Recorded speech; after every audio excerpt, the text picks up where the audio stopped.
क्या आप जानते हैं कि दुनिया भर में थायराइड की दवाओं का मार्केट अरबों डॉलर का है। लेकिन क्या कभी आपने सोचा है कि दवा खाने के बावजूद आपका वजन बढ़ना क्यों नहीं रुकता, आपकी थकान क्यों नहीं जाती और आपके बाल क्यों झड़ते रहते हैं? इसका जवाब बहुत कड़वा है। दवा सिर्फ लक्षणों को, सिम्टम्स को दबाती है, जड़ से ठीक नहीं करती। नमस्कार दोस्तों, मैं हूं Sandeep, certified nutritionist and diet expert, और आज रुद्र होम रेमेडीज पर हम थायराइड का वो सच जानेंगे जो शायद आपके डॉक्टर के पास समय की कमी के कारण आपको नहीं बता पाए। थायराइड कोई बीमारी नहीं है जिसे ठीक किया जाए, ये एक मेटाबॉलिक इम्बैलेंस है जिसे रीसेट किया जा सकता है। आज की इस रिसर्च बेस्ड वीडियो में हम सिर्फ नुस्खे नहीं जानेंगे बल्कि समझेंगे कि थायराइड ग्लैंड के अंदर ऐसा क्या होता है कि वो काम करना बंद कर देता है, और कैसे सिर्फ एक जादुई बीज और कुछ लाइफस्टाइल बदलावों से आप अपनी थायराइड की रिपोर्ट बदल सकते हैं। तो चलिए शुरू करते हैं। वीडियो को ध्यान से देखना क्योंकि यहाँ असली विज्ञान शुरू होता है। थायराइड ग्लैंड शरीर का थर्मोस्टेट है। हमारा ग्लैंड मुख्य रूप से T4 बनाता है, लेकिन यह कच्चा माल है, शरीर इसे इस्तेमाल नहीं कर सकता। जब T4 आपके लीवर और गट यानी आंतों में जाता है तब यह T3 में बदलता है। असली काम यही हार्मोन करता है। अगर आपका लीवर फैटी है या आपको कब्ज, कॉन्स्टिपेशन रहती है तो T4 कभी T3 में बदल ही नहीं पाएगा। आप चाहे कितनी भी दवा खा लें, जो आप दवा खा रहे हैं वो सिंथेटिक T4 है। जब तक वो शरीर में एक्टिव नहीं होगा आपको नतीजे नहीं मिले। इसलिए थायराइड का इलाज सिर्फ गले का इलाज नहीं है, ये आपके लीवर और पेट का भी इलाज है। दोस्तों, अब बहुत ध्यान से सुनिएगा। अक्सर लोग मुझसे पूछते हैं कि सर, मैं सालों से थायराइड की गोली खा रहा हूँ या खा रही हूँ, फिर भी वजन कम क्यों नहीं हो रहा, बाल क्यों झड़ रहे हैं? तो इसका जवाब है, दवा सिर्फ खून में हार्मोन बढ़ा रही है, लेकिन आपका शरीर उस हार्मोन का इस्तेमाल नहीं कर पा रहा है। इसके पीछे 5 छुपे हुए दुश्मन हैं जिस पर कोई बात नहीं करता। पहला दुश्मन है लीकी गट। मेडिकल साइंस कहती है कि हमारा शरीर का 70% इम्यून सिस्टम हमारी आंतों यानी गट में होता है। अगर आपको कब्ज रहती है, गैस बनती है या ब्लोटिंग होती है तो आपकी आंतों की दीवारें कमजोर हो जाती हैं। थायराइड हार्मोन T4 को एक्टिव T3 में बदलने के लिए करीब 20% काम आपकी आंतों में होता है। अगर पेट साफ नहीं है तो T3 बनेगा ही नहीं, साथ ही आंतों से गंदगी लीक होकर खून में जाती है, जिससे आपका शरीर ऑटो इम्यून मोड में चला जाता है और अपने थायराइड ग्लैंड पर हमला करने लगता है, जिसे हम हाशिमोटोस कहते हैं। दूसरा दुश्मन है आपके घर के प्लास्टिक के डिब्बे और नॉन स्टिक पैन। इसमें BPA और PFOA जैसे केमिकल्स होते हैं। ये केमिकल्स दिखने में बिल्कुल आपके थायराइड हार्मोन जैसे ही होते हैं। जब आप प्लास्टिक के बर्तन में गर्म खाना खाते हैं तो ये केमिकल आपके खून में चले जाते हैं। आपका शरीर धोखा खा जाता है और असली थायराइड हार्मोन की जगह इस नकली केमिकल्स को अपनी कोशिकाओं में, सेल्स में जगह दे देता है। इसका नतीजा क्या होता है? आपकी रिपोर्ट नॉर्मल आती है, लेकिन आप अंदर से बीमार महसूस करते हैं। तीसरा कारण है ब्रोमीन। आप जो मॉडर्न बेकरी प्रोडक्ट्स खाते हैं जैसे ब्रेड, पास्ता, बिस्किट्स, इसमें ब्रोमीन का इस्तेमाल होता है। केमिस्ट्री में आयोडीन और ब्रोमीन एक ही परिवार के सदस्य हैं। आपका थायराइड ग्लैंड आयोडीन का भूखा होता है, लेकिन जब आप बहुत ज़्यादा मैदा या बेकरी खाते हैं तो शरीर में ब्रोमीन बढ़ जाता है। ये ब्रोमीन आपके ग्लैंड से आयोडीन को धक्का देकर बाहर निकाल देता है और खुद वहाँ जाकर बैठ जाता है। अब ग्लैंड के पास कच्चा माल यानी आयोडीन ही नहीं बचेगा तो हार्मोन कैसे बनेगा? चौथा दुश्मन है तनाव, स्ट्रेस। जब आप स्ट्रेस लेते हैं तो आपकी एड्रिनल ग्लैंड कॉर्टिसोल नाम का हार्मोन रिलीज करती है। कॉर्टिसोल आपके शरीर के लिए एक इमरजेंसी सिग्नल है। जब कॉर्टिसोल ज़्यादा होता है तो शरीर T4 को T3 में बदलना बंद कर देता है और उसे रिवर्स T3 यानी RT3 में बदल देता है, जो शरीर के किसी काम का नहीं है। यानी आप दवा तो खा रहे हैं, लेकिन स्ट्रेस की वजह से आपका शरीर उस दवा को बेकार बना रहा है। पांचवा सबसे बड़ा कारण है सूक्ष्म पोषक तत्वों की कमी, खासकर सेलेनियम और जिंक की कमी। जैसे गाड़ी को स्टार्ट करने के लिए स्पार्क प्लग चाहिए, वैसे ही T4 को T3 में कन्वर्ट करने के लिए एक एंजाइम की जरूरत होती है। यह एंजाइम बिना सेलेनियम के काम नहीं कर सकता। अगर आपके खाने में सेलेनियम नहीं है तो आपका मेटाबॉलिज्म कभी तेज नहीं होगा, चाहे आप कितनी भी कसरत कर लें। अगर आपको इनमें से कोई भी लक्षण जैसे कब्ज या स्ट्रेस है तो कमेंट में यस जरूर लिखें। तो समझे आप, थायराइड सिर्फ एक रिपोर्ट नहीं है, यह इन 5 बिगड़े हुए सिम्टम्स का नतीजा है। अब जब आप कारण जान चुके हैं तो अगले हिस्से में हम जानेंगे वो समाधान जो इन 5 दुश्मनों को एक साथ खत्म करेगा।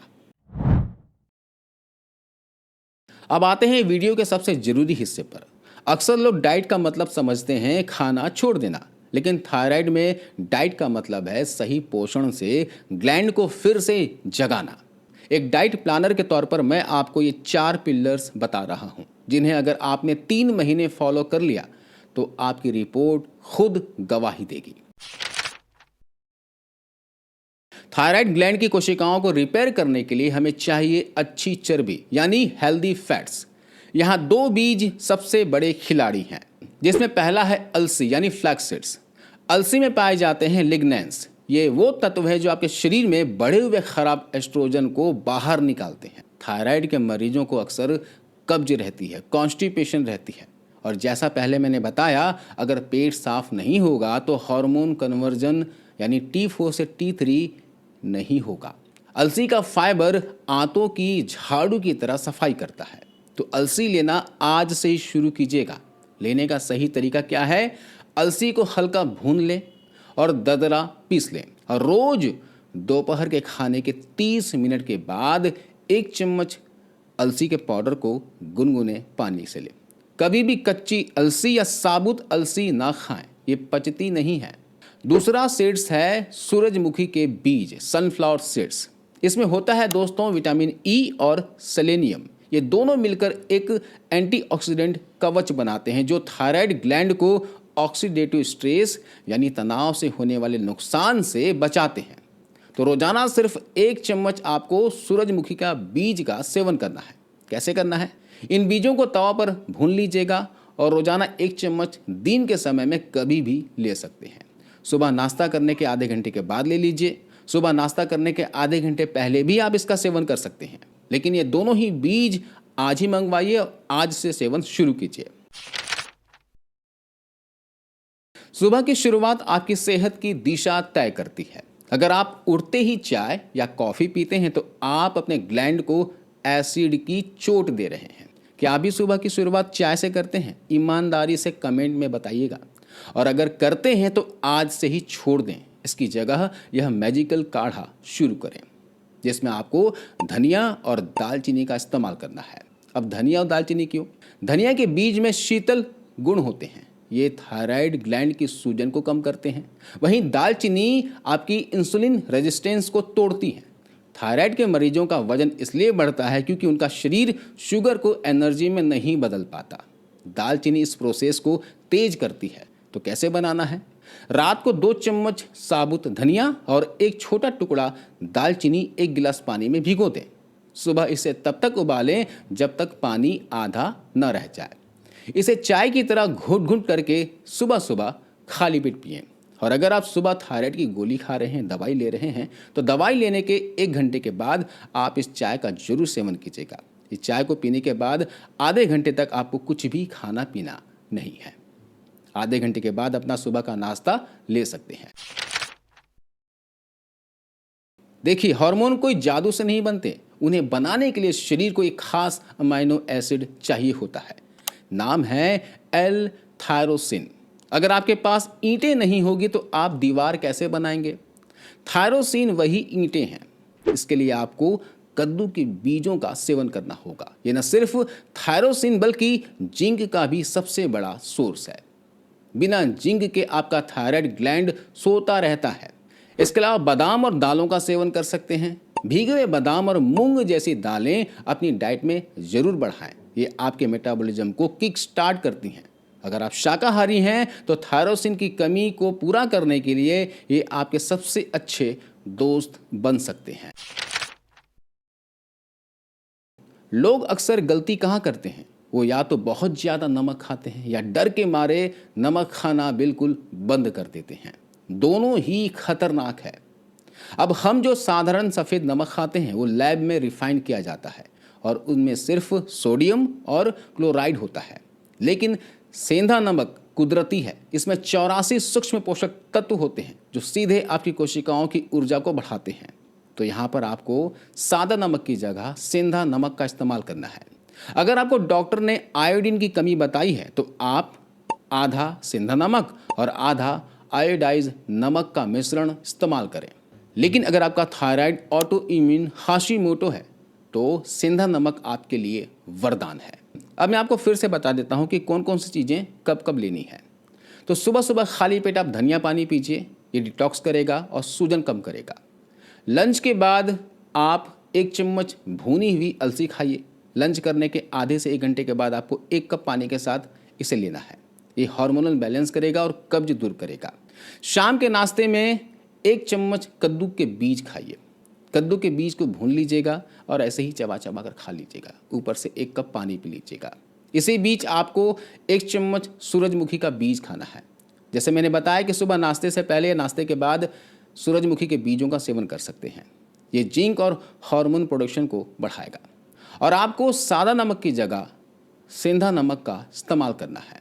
अगर डॉक्टर ने आयोडाइज नमक खाने की सलाह दी है तो आधा सेंधा नमक और आधा आयोडाइज नमक मिक्स करके आप खाइए। दोस्तों, ये चारों पिलर्स आपके शरीर के अंदर के सिस्टम को फिर से जिंदा करेंगे। लेकिन याद रखिए, डाइट के साथ साथ आपको उन चीज़ों को भी छोड़ना होगा जो थायराइड को नुकसान पहुंचाती हैं। इसके बारे में हम अगले भाग में बात करेंगे। दोस्तों, एक डाइट प्लानर के तौर पर मैं हमेशा कहता हूं, आप क्या खाते हैं उससे ज़्यादा ज़रूरी है कि आप क्या छोड़ते हैं। अगर आप एक तरफ दवा ले रहे हैं और दूसरी तरफ इन 5 चीज़ों का सेवन कर रहे हैं तो आप एक पैर से ब्रेक दबा रहे हैं और दूसरे पैर से एक्सीलेटर दबा रहे हैं। तो चलिए जानते हैं वो कौन से विलेन हैं जो आपके किचन में छिपे हुए हैं। पहला विलेन है ग्लूटेन, गेहूं का प्रोटीन। जी हाँ, सबसे पहला और सबसे बड़ा दुश्मन है। यह गेहूं जौ में पाए जाने वाला एक चिपचिपा प्रोटीन है। थायराइड के मरीजों के लिए ग्लूटेन खतरनाक क्यों है? देखिए, ग्लूटेन की आणविक संरचना, मॉलिक्यूलर स्ट्रक्चर आपके थायराइड ग्लैंड के टिश्यूज से बहुत मिलती जुलती है। जब आप गेहूं खाते हैं तो आपका इम्यून सिस्टम भ्रमित हो जाता है और ग्लूटेन को मारने के चक्कर में आपके थायराइड ग्लैंड पर हमला कर देता है। इसे मॉलिक्यूलर मिमिक्री कहते हैं। तो क्या करना होगा? बस 15 दिन गेहूं छोड़कर देखिए। इसके जगह पर ज्वार, बाजरा, रागी इसे अपना कर देखें। आपके सुस्ती और शरीर का दर्द गायब होने लगेगा। दूसरा दुश्मन है सोयाबीन, सूरजमुखी और पाम ऑयल जैसे रिफाइंड तेल। ये तेल प्रो इन्फ्लामेटरी होते हैं, यानी ये शरीर के अंदर अंदरूनी सूजन पैदा करते हैं। थायराइड ग्लैंड सूजन के प्रति बहुत संवेदनशील होते हैं।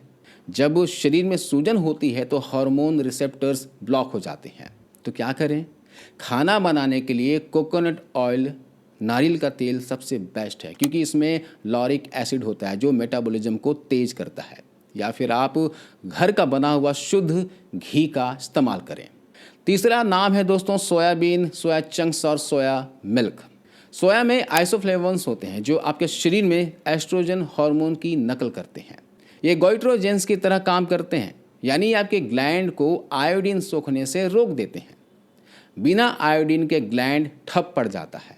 तो क्या करना होगा? अगर आपको थायराइड है तो सोया प्रोडक्ट से पूरी तरह दूरी बना लेना ही समझदारी है। चौथा दुश्मन है बिस्किट, नमकीन और डिब्बा बंद जूस। देखिए, इनमें भारी मात्रा में सोडियम, MSG और प्रिजर्वेटिव्स होते हैं। ये केमिकल्स सीधे आपके लीवर पर दबाव डालते हैं। जैसा मैंने पहले वीडियो की शुरुआत में बताया था कि आपका 80% थायराइड कन्वर्जन लीवर में होता है और 20% गट में होता है। तो लीवर का भी आपको ध्यान रखना होगा। अगर लीवर इन केमिकल्स को साफ करने में लगा रहेगा तो थायराइड हार्मोन कब बनाएगा? उसे समय दीजिए और इन चीज़ों को खाना आज से ही बंद कीजिए। पांचवी चीज़ है पत्ता गोभी, फूल गोभी और ब्रोकली। ये भ्रम है, मिथ है। लोग समझते हैं कि ये सब्जियां थायराइड के लिए ख़राब है, लेकिन ऐसा नहीं है। इनमें गोइट्रोजेंस होते हैं जो कच्ची अवस्था में थायराइड को दबाते हैं। अब सही तरीका क्या है? इन्हें कभी भी कच्चा सलाद में ना खाएं। इन्हें हमेशा अच्छी तरह उबालकर भाप देकर पका कर खाएं। पकने के बाद इनका थायराइड विरोधी असर खत्म हो जाता है। तो आप कमेंट में बताइएगा कि इनमें से कौन सी चीज़ सबसे ज़्यादा खाते हैं, मैं आपको उसका हेल्दी रिप्लेसमेंट बताऊंगा। तो दोस्तों, आप इन 5 चीज़ों को आज ही अपनी लिस्ट से, डाइट से बाहर कर दें। याद रखिए, आपकी सेहत आपके हाथ में है। अगले भाग में मैं आपको बताऊंगा वो जादुई एक्यूप्रेशर पॉइंट्स जो इन सब कोशिशों का असर दोगुना कर देंगे। तो दोस्तों, सिर्फ खुराक ही नहीं, खाना ही नहीं, भोजन ही नहीं, ऊर्जा भी जरूरी है। उसके लिए आप उज्जयी प्राणायाम कीजिए। इसे विजेता की सांस कहते हैं। इसे करते समय गले की जो कंपन वाइब्रेशन होती है वो सोए हुए थायराइड ग्लैंड को जगा देती है। इसके अलावा एक्यूप्रेशर पॉइंट बताता हूँ। पैर के अंगूठे के ठीक नीचे तलवे के ऊपरी हिस्से में उभरी हुई हड्डी के नीचे का क्षेत्र थायराइड ग्रंथि से संबंधित पॉइंट माना जाता है। तो रोजाना आप पूरे तलवे की मालिश करके सोइए ना, क्या दिक्कत है? इससे नींद भी आपको गहरी आएगी। दोस्तों, थायराइड की रिपोर्ट बदलना रातों रात मुमकिन नहीं है, लेकिन 3 से 6 महीने की मेहनत से इसे रिवर्स किया जा सकता है। याद रखिए, आपकी दवा की डोज कम होना इस बात का सबूत है कि आपकी लाइफस्टाइल जीत रही है, आप जीत रहे हैं। नीचे कमेंट में बताएं कि आपको कौन सा लक्षण, सिम्टम्स सबसे ज़्यादा परेशान करता है। वजन बढ़ना या फिर थकान होना या फिर बाल झड़ना। इस वीडियो को बनाने में बहुत मेहनत और रिसर्च लगी है। अगर आपको 1% भी वैल्यू मिली हो तो रुद्र होम रेमेडीज़ को सब्सक्राइब करें और इस वीडियो को कम से कम 3 लोगों के साथ शेयर करें। मैं हूं आपका दोस्त संदीप, विदा लेता हूं। अपना ख्याल रखें, अपनों का ख्याल रखें, जागरूक रहें। धन्यवाद।